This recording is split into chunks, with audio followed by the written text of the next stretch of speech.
Good morning my dear friends. સવારનો ખૂબ જ સુંદર નજારો તમે જોઈ શકો છો.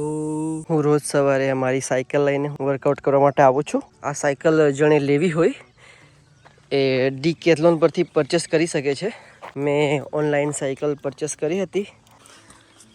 જો તમારે પરચેસ કરવી હોય તો તમે કરી શકો છો.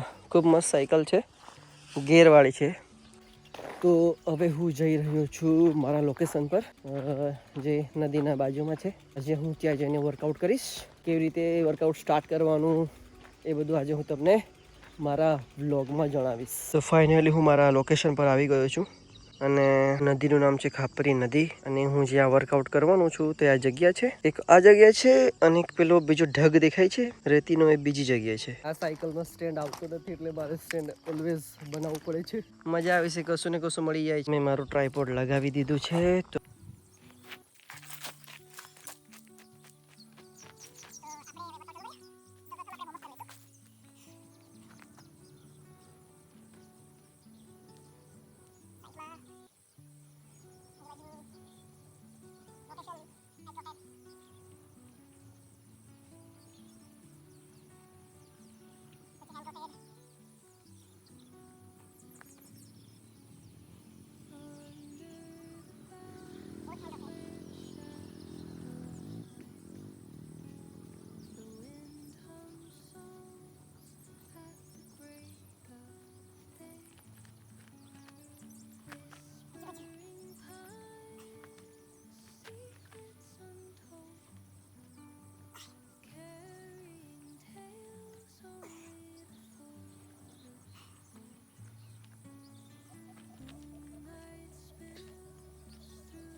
અને તમે જો ના કરો, સ્ટ્રેચિંગ છે, વોર્મઅપ છે, તો ઇન્જરી થવાના ચાન્સીસ છે.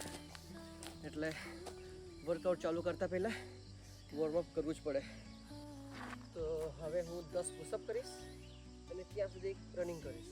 એવા 3 સેટ પુશઅપ કરીશ અને 3 વખત ત્યાં દોડીશ.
મજા આવી ગઈ. પ્રકૃતિ જોડે વર્કઆઉટ. ઝાડ છે, પ્રાણી છે, કેટલી સુંદર જગ્યા, કેટલું સુંદર વાતાવરણ અને કેટલું સુંદર વર્કઆઉટ. ખૂબ જ સરસ. તો હવે હું પુલઅપ્સ કરવા જઈ રહ્યો છું. મારા જોડે પુલઅપ બાર નથી એટલે હું ઝાડ પર ચડીને પુલઅપ્સ કરીશ.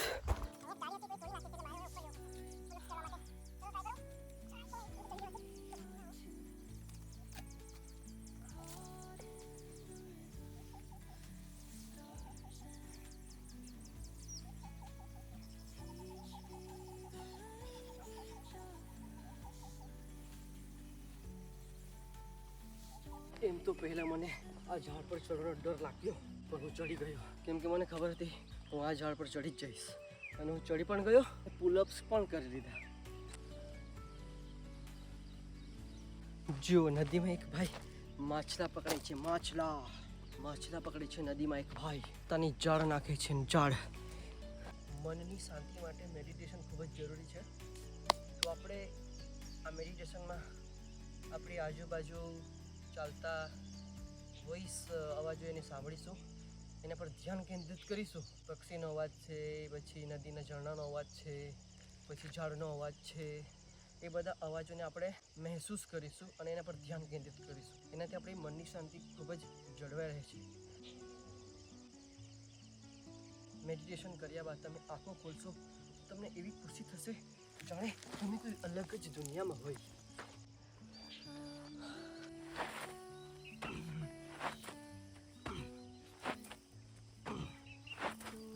વર્કઆઉટ પૂરું કર્યા પછીની મારી સુંદરતા. જય હિન્દ, જય ભારત.